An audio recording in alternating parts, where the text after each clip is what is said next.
part, which is the cross-pollination between the hacker world and the academic world. That's a really good way to put it. I'm going to talk about yoga pants. Yoga pants is in the name because it was during fall semester, so the sundresses were not there, so we had to work with something. So, welcome everyone. I'm Zack. This is Chris, and we're going to talk about the cross-pollination of academia and security.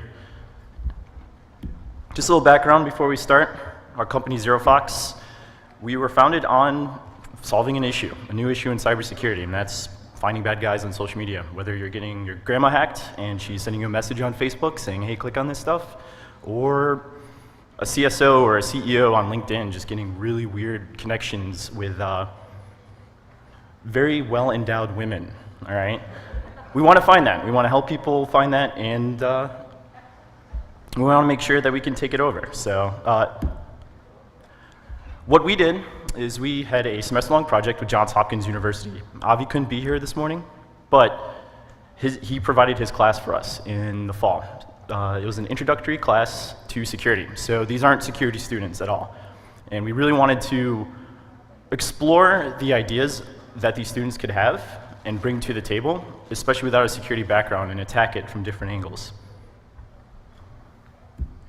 So to start a little bit, when we think about security, and really some of the areas where we focus on is when you look at an organization, an individual, your home network, whatever, you're building this nice big wall around everything, and you have all these different things, your email security, your web filters, all these different things to watch that bad guys can't get in, and if something is inside your walls, watching how it travels out. It's how we've always kind of thought about security, how we've thought about protecting ourselves, and that's been the approach, the traditional approach, and it's a billion-dollar industry. That's what we think about when we talk about computer security. So this paradigm shifted, and the reason is things have moved outside our walls. The increase of people working and doing things on social media has escalated.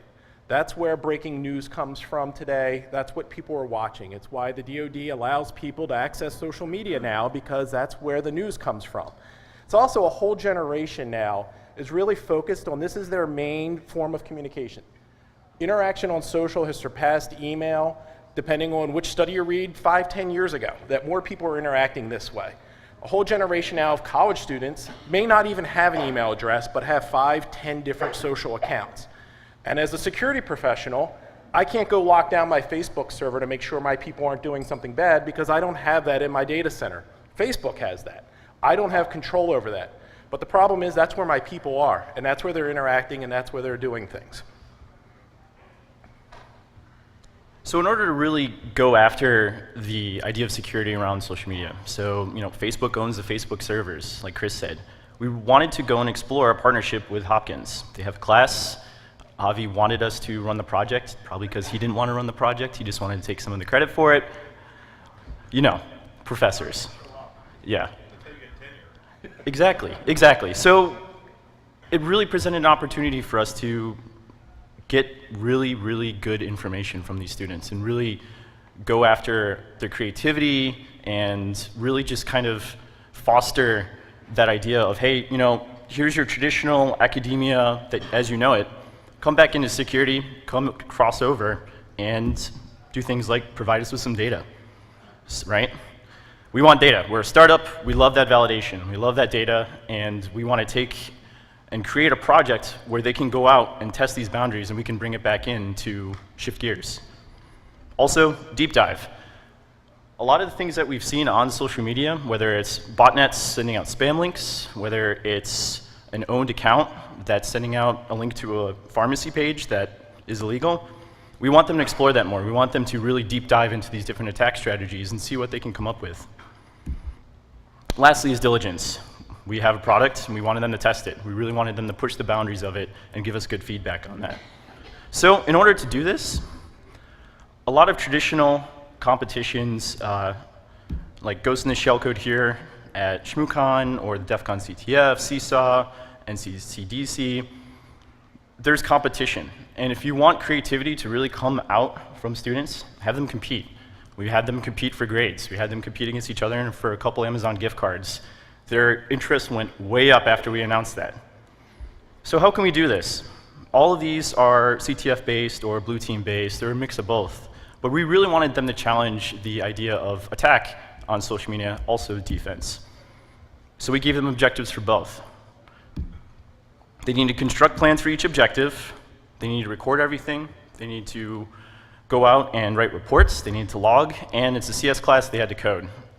We needed them to go out and use the knowledge and research that is out there today for phishing attacks on social media, insider threat, the CENTCOM Twitter attack that happened last week. There's a talk a couple years ago about how someone ran a whole pen test through LinkedIn and got a company laptop out of it. We want them to go out there and find those things and come up with those different strategies to use during this project. Lastly, we want them to consider detectability and traceability. So social media is very public. You go and you post something on Twitter, people see it. Facebook and the other networks, they have their different privacy models, but once it's out there, it's out there. So we wanted them to consider, hey, once you launch an attack out there, let's just say you're on Red Team and you want to go out and you want to get someone to click on something bad like an exploit kit. How can you track that that person clicked on it, and then how can you erase it to remove attribution?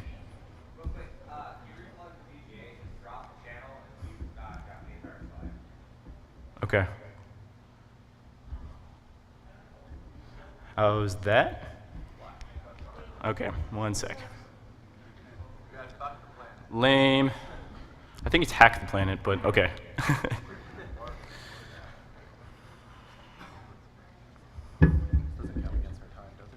I have no idea. No, it's totally part of the presentation, guys. Totally. I think my laptop just shit itself. All right, bring the fireball up. Let's do this. All right. You want to go with that? Switch. Yeah.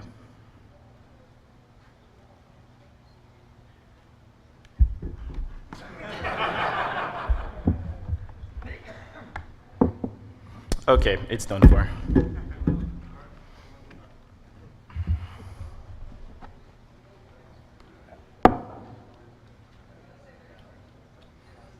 I'm kind of afraid what you see now. I think I closed out of everything.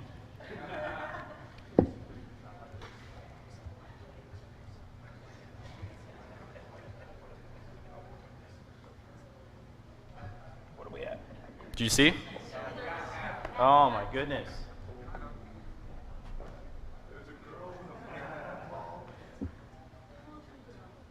What are you doing now? It's still in the half thing.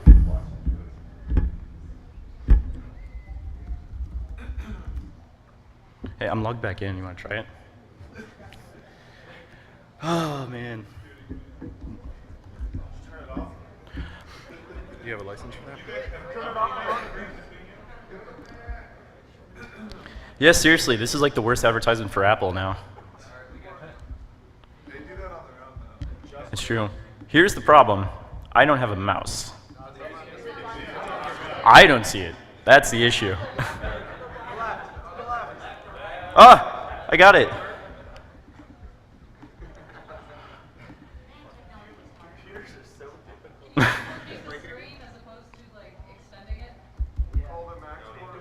This is the best conference to have something go down technologically.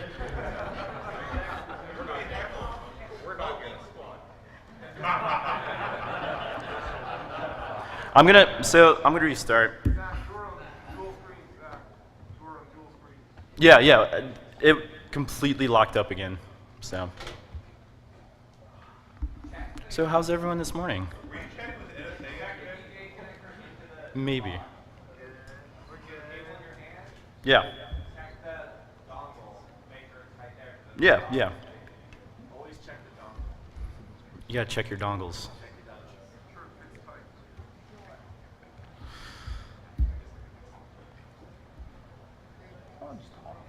Yeah, we could just start talking. Turn the display right from the floor. The yoga pants. Yes. The yoga pants are coming, I promise. We have many slides. Now I have like... I'm gonna try one more time. Look, there's unrest. There is. You know, RIT education.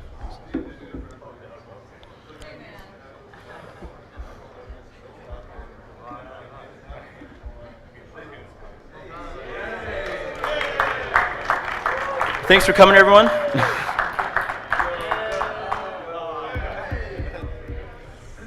were we? Red team, blue team. Red team, blue team. Slow down, don't freeze it again. This looks familiar, right?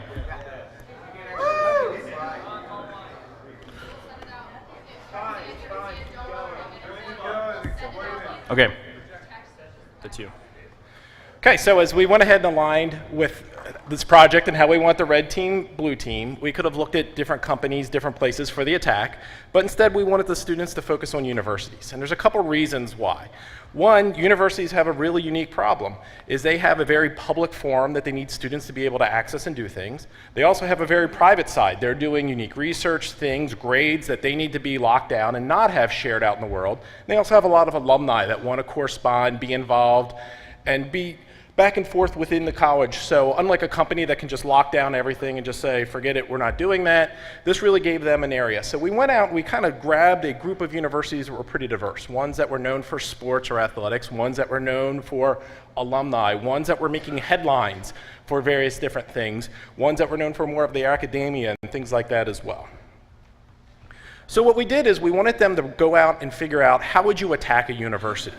If you were going to try to go in through social media and get a link or something to spread out there, how would you do that? So whether it's the deans at the school, famous alumni that could be out there. Hangouts. So where are the students going? The local bars, the local places to be.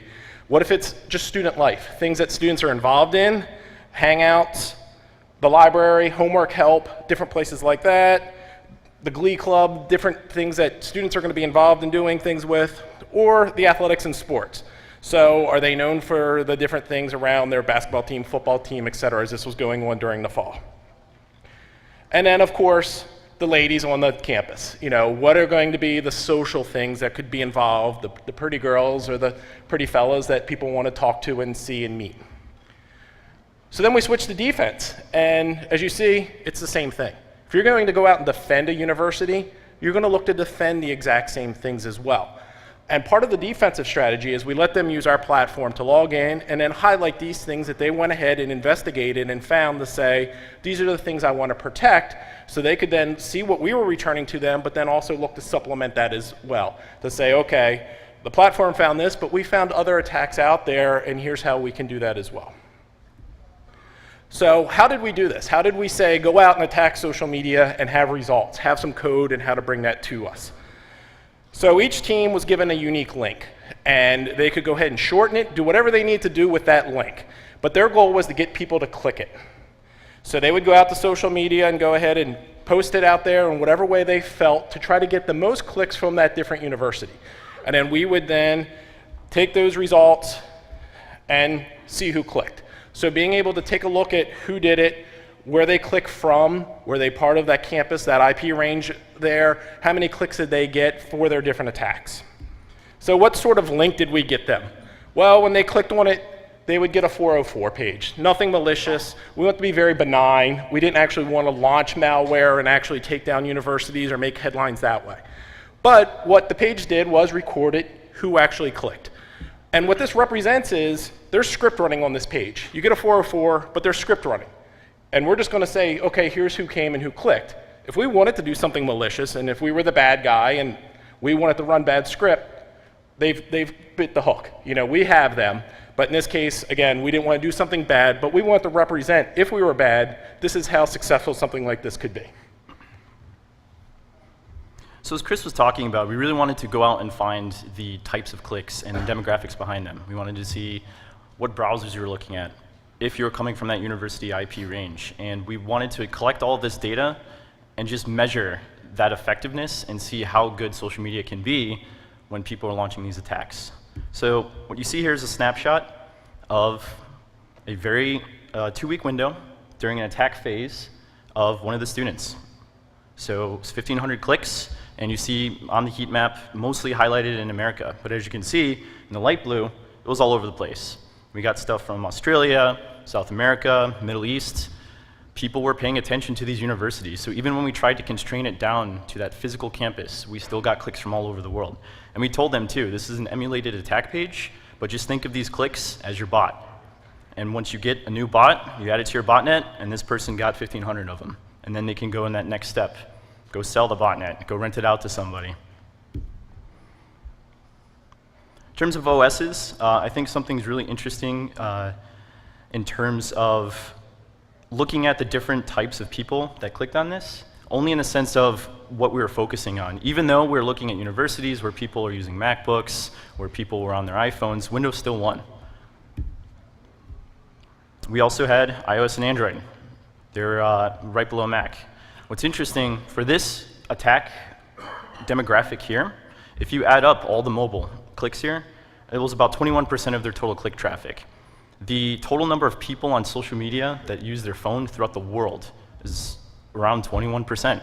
So it's really good validation for us that, hey, we're getting exactly the data that we wanted to get, and holy crap, this is actually working. Also, we got a couple Xboxes.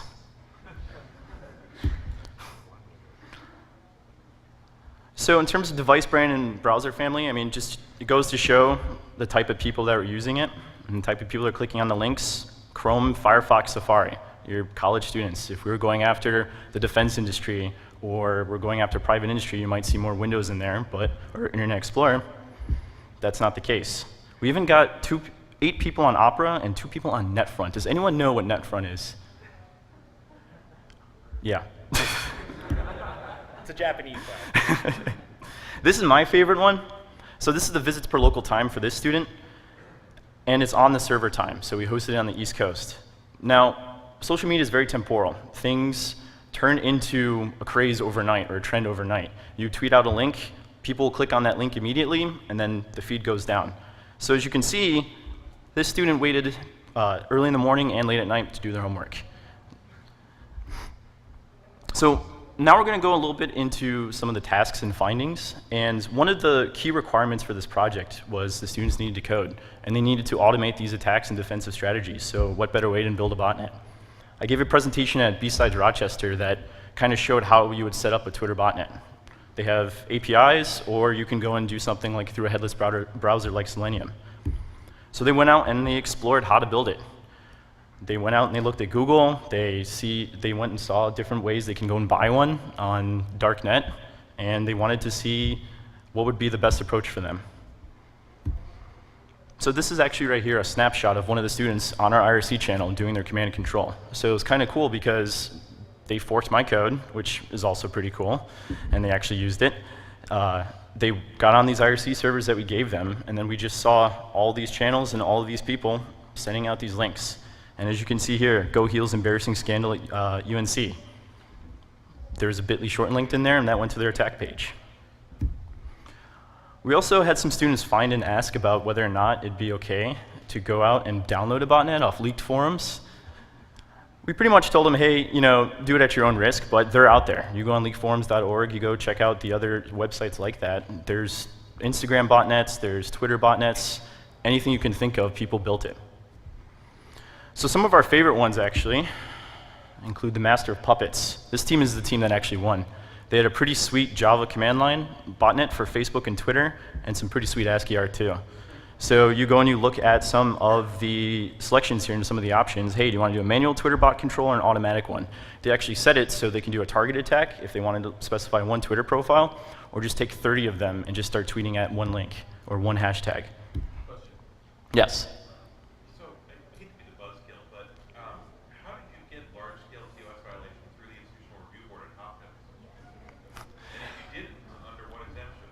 We worked really closely with Avi. He would be much better to answer that question, but we made sure that we covered all of our tracks, and he gave it the green light, and he checked with his bosses. And part of that too is within these social networks, we followed all the terms of services and everything within there to make sure we're maintaining what was happening on the, how far a student could go under the terms and conditions of those social networks as well. I mean, botnets would violate Twitter terms of service.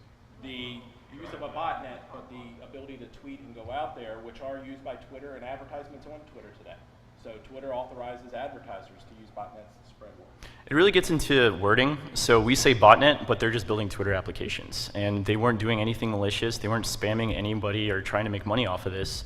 They're just getting people to click on a link so we can record it. And the other kind of variable on there was it was an academic project. So Yep. So another one, we had some code written in C#. We had one brave soul out there that actually made something and then made a GUI, and he had his Facebook and his Twitter bots go through this. You can tweet something out, post on somebody's wall, friend somebody, retweet somebody. He had it all set up. So now we'll start getting into some of the fun stuff. Some of the things that we found from the students and from a handful of different groups, some of the neat things that they were able to go out there and accomplish out there, and really to replicate a lot of what's going on out there and how successful some of these things. So we'll start with a group that was tasked with attacking the University of Michigan, and kind of what's the point? So what's the point of going to college? You want to get a degree, you want to learn so you can go get a job. So this student did that.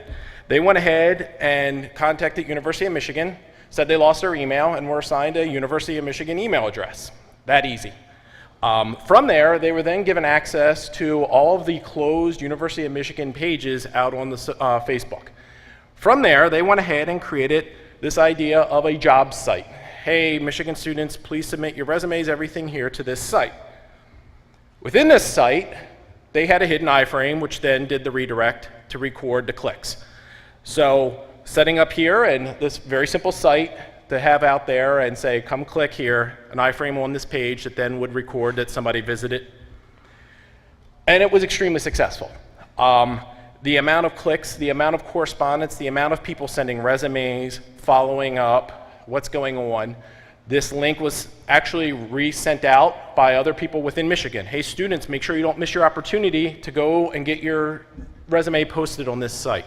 To the point that even until the student finally shut down his email address, he was still getting emails over and over after he had shut down the site because people were still trying to go out, find jobs, and click on it. So kind of dangling that carrot of, hey, here's a place that can help you find a job at the University of Michigan.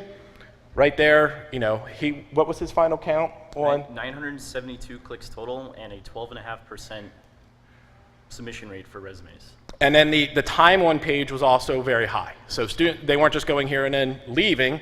They were coming here, spending time here, filling it out, corresponding back. Did he resell the domain? He did not.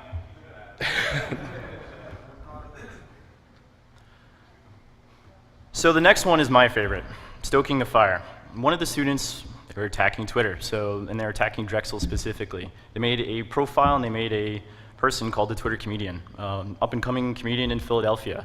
And they wanted people to click on his link, sign up for jokes on Google Drive, and then that went to his attack URL. But he's having a little bit of an issue with it. It was a combination of what he thought was his strategy as well as the network. So he decided to go after another one, Tinder. So, for people that don't know what Tinder is. Oh, really?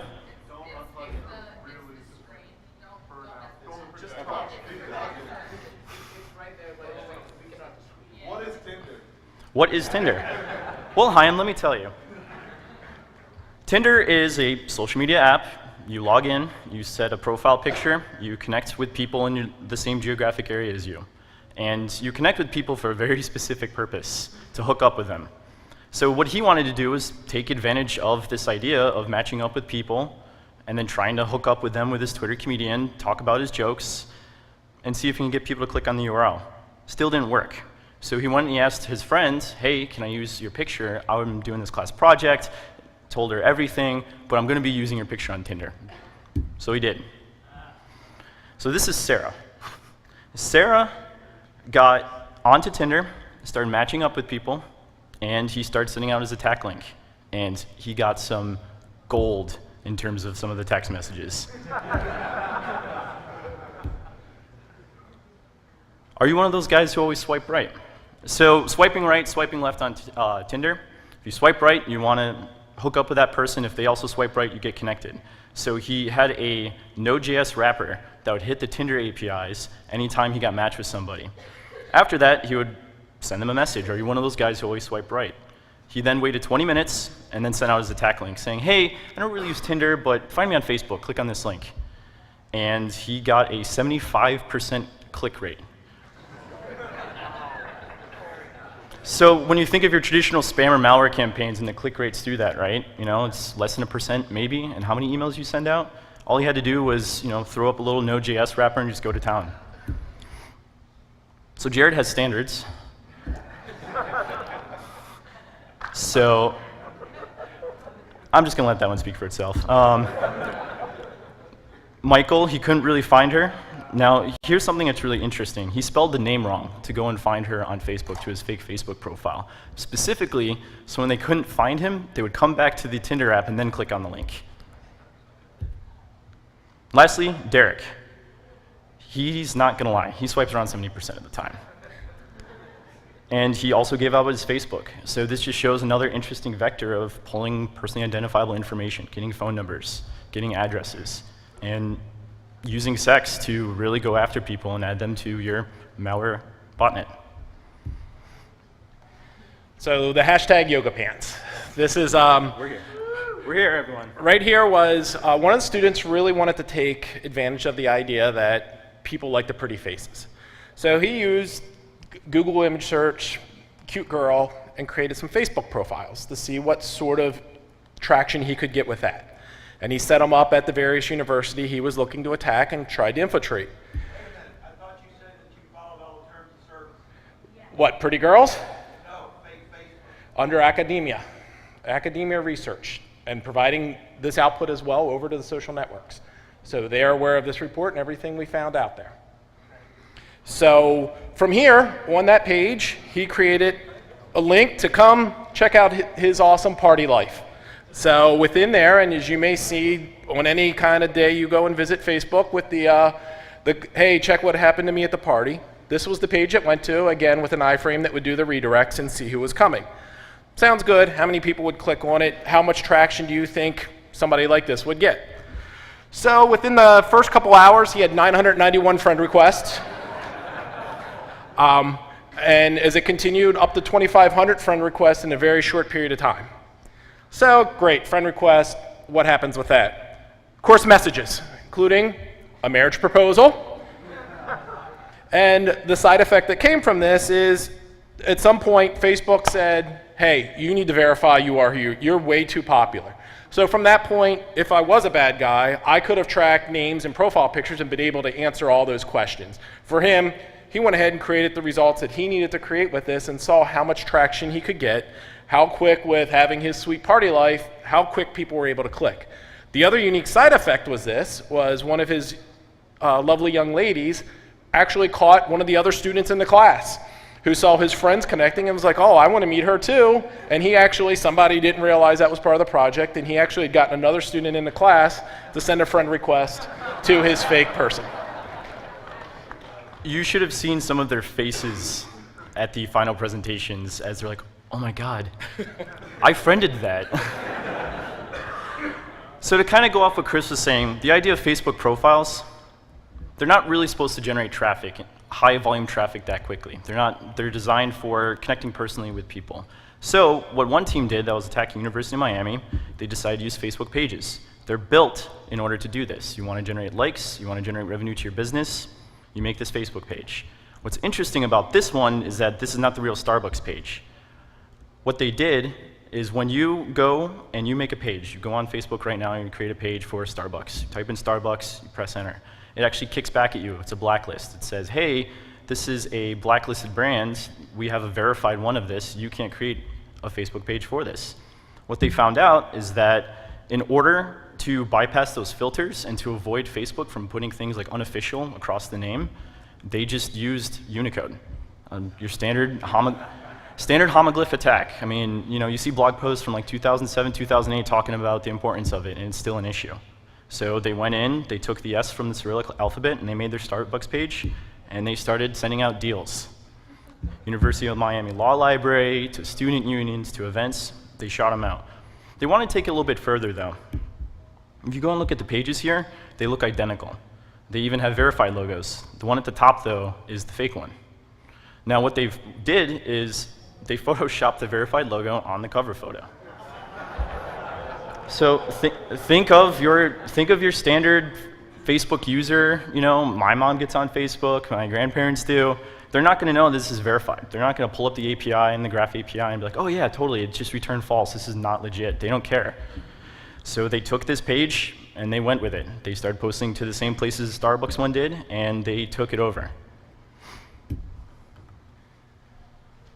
So we want to talk a little bit about some of the good defenses as well. How did some of the teams defend their university and do really good with that? So one of the things that we talked about was we used a shortener, whether it was a bit.ly link or anything out there. So one of the teams researched shorteners quite a bit to see how can we catch if somebody's sending something out. And what they found was, in the world of shorteners out there, they're very deterministic, which means every time I go out and put www.badplace.com into a shortener, it always returns the same bit.ly or tiny URL back for that link. So whether I'm creating it or Zack's creating it, it still always returns the same thing. So they looked at that and found, and they went through a whole list of the different shorteners and started, once they found one, putting it in and finding it in all the others. And what they were able to do, and as you can see here on this attack, it didn't matter if they used the Google shortener, the Twitter shorteners, the LinkedIn shorteners, they were then able to find every attempt at that. And you can see here from the attacks or the retweets how the different ones were spread about, and they found them all. And from that, even here, as you see, is they're being retweeted by other students. So what that lets you know too is, once you kind of find something, and this is the attack presentation, you can then bring that information back in your walls and start looking for traffic going to there.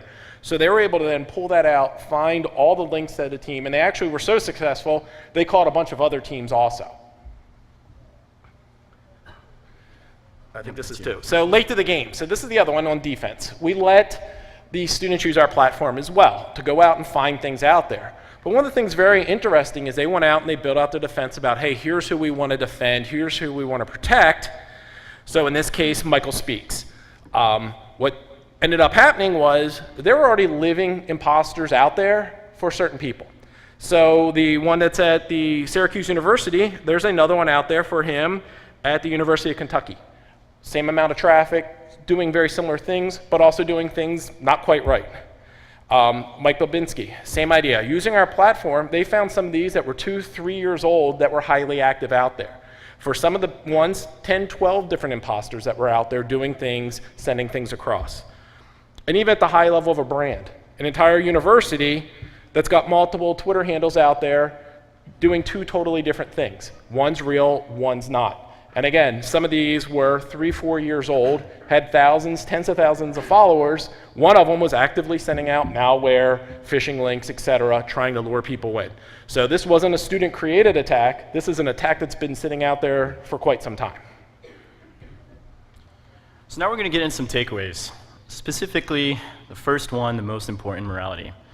So around 3 weeks into the project, we got a hurried email from Dr. Rubin, as you can read right here. He said, hey everyone. Read it. Guys, I'm going to read it. Guys, the class is revolting about the project. We were meeting after class 2:45 near my office with a group of students to discuss ways of salvaging this. It's very important. Is there any chance you can come? They revolted on the project. They had an ethical problem with how some of these attack strategies would work, all right? Yeah. So they went out there and they looked at the different ways people were doing stuff like this on social media. We gave them findings of attacks we've seen before, and we said, do what you want with it. We want to see what you can do. And they objected to that. Now, the issue here was that this email was also on the same day a big homework project was due for that class. So we think it was a little combination of good timing and also a little bit of the actual ethical problems behind it. Tactics. Can you guys see that? Awesome. So in terms of tactics, most successful attacks and click-throughs, first one, right off the bat, targeted phishing. Things like social media, Facebook, your Twitters, your Tinders, they allow you to create a very trusted entity and target someone specifically, whether it's a beautiful girl on campus or whether it's your grandma trying to connect with you. If you can build that trust and you can go out and you can recon your target, you can make a profile that they will start to interact with. Next, insider attack. As Chris presented, Facebook insider groups at University of Michigan, about 1,000 clicks, and 1 in every 8 students gave us their personally identifiable information. So their resumes, their names, stuff like that. Next, targeted hashtag attacks. A lot of these students had these botnets where they would go out and they would pick a hashtag, UNC scandal or Syracuse basketball game, and they would have their bots just tweet links at it over and over again. And that also generated some click-throughs. So in terms of infecting a user, as one of the groups shown on Tinder, you just make it as easy as possible to click on a link. Don't introduce a process or anything, just kind of go for it and have them click on that and then have it be done. So that was a lot more successful than his original strategy of the Twitter comedian. In terms of networks, Facebook started out, like I said, the Facebook insider group attacks. If you can get into those closed groups, you can get an email address from somebody, socially engineer it, people will click on that link. In terms of Twitter, so Twitter, apps are not the best botnet approach if you want to go and you create something like this and have the students create it. It's because they actually rate limit a lot with these APIs. So you go on there and it'll say you can only do this many tweets, and they actually have really, really good spam detection. So they'll pick up on the frequency of your tweets, the entropy of it, the times that you posted it, and then they'll block you. So what you want to do is something more small scale, where you can do it through web or just very carefully through the apps. Lastly, Tinder, 75% click rate, kind of speaks for itself, right? Sex sells, it's going to continue to sell, and if you can leverage that with your attack strategy, you're going to get click-throughs. So one more fun example of a successful group and how they use these findings kind of rolled up into one attack. So everybody loves ice cream, and everybody up at Syracuse loves going to Gannon's ice cream. So that's the popular place. It's where they go get their ice cream. So the basketball game's currently going on right now. And they go ahead and launch an attack that says, if we come back and win this game, discount on ice cream for everybody. So students see this. They're watching the game, 3 screens, multi-screen as the kids do today, and say, great, I see the Twitter that if we win this game, I'm following along, we're going to get some ice cream. So they start sharing it, retweeting it, pushing it around. The student union picks up on it. Various places pick up. They start retweeting it. This starts becoming one of their favorites. It starts getting huge. Students, if this is true, we have to win. We just have to. So really engaging with the kids watching this, having this interaction, and it's timely. So it's happening right now. This isn't fake. They just put this out there. So not only is that, the entire campus is picking up, retweeting this, and really luring more people in with it. So again, just another example across the board of how they used a bunch of these techniques to go out with the timeliness, using Twitter, using things that mean something to the student, and really bringing them in, and to the point that they're sharing it across from official sites on the campus. And one more interesting observation with that, at least with things like Twitter and following these trending hashtags, it's all about timing too, right? So not only can you just pull down a trending hashtag and post to it and get people to click, but you really need to create something and create a post that people will relate to, like a deal or just some awesome quote that somebody said to get everybody rallied up. It's all about timing. So what was really interesting is seeing all these different approaches of amassing a botnet, but still the students had to get some human element in there to take advantage of social media. So that concludes the briefing. I'm sorry about the technical difficulties. It was great having all of you. So just a little bit, shameless plug, Zero Fox, we're up the street in Baltimore. Come check us out. If you want to get in contact with us, you can see our emails here. No! Can you at least see this one? Yeah! And we're also hiring. So if you like this stuff, if you like the idea of this emerging new vector for attacks, and you want to go and explore and find these bad guys, we're hiring. So come talk to us afterwards. Questions? I don't think so. I forgot which Syracuse game that was. It was early in the season where we're just terrible. So. Yep. So have you seen universities add a security awareness program for kids, for students to protect? So yeah, I mean that's one of the tricks with this is the education process. So he was asking about has campuses then picked up on a way to educate and get people aware of some of this. So it's a tricky scenario right now because you have, as we showed, universities really focused on traditional security and where their budgets are to this whole new area. We actually saw a federal agency roll out training to their employees and found the attack rate shot up because the number of employees were like, wow, I didn't know I could do that. So you got to be careful with that. At the same time, do you have something if you get that data? So all of a sudden, if you see, we rolled out at a university very close to here in a POC. Within a couple hours, they found 3 active botnet infestations within their walls that they didn't know about, including one that was student built. So again, it's something that it's good data to have, but they need to be in a place, and again, universities with budgets and who's doing the security is kind of interesting on how they're. So again, with all these universities we did this, we've shared the findings with them, we've shared the findings with all the social networks, we've got really close partnerships with all of them as well. So letting them know, here's what's out there, here's something that we can really help you with. Any other questions? The yoga pants were, the hashtag yoga pants was on that sex sells, and that was how he was getting people to go to his different sites, his parties, hashtag yoga pants, how was that trending, how was he passing that across? And the idea that yoga pants club on that campus, so girls of Michigan State Yoga Pant Club. Did you guys use it to sell this stuff? Well, you saw the pretty slides of the pretty ladies, and I'm going to say that I have some standards. I will use yoga pants, but the pictures he was using, they were illustrious, is the right word, I think. So we didn't want to put it on there. I mean, anything come else? find me afterwards. Okay. Thank you. Well, thank you.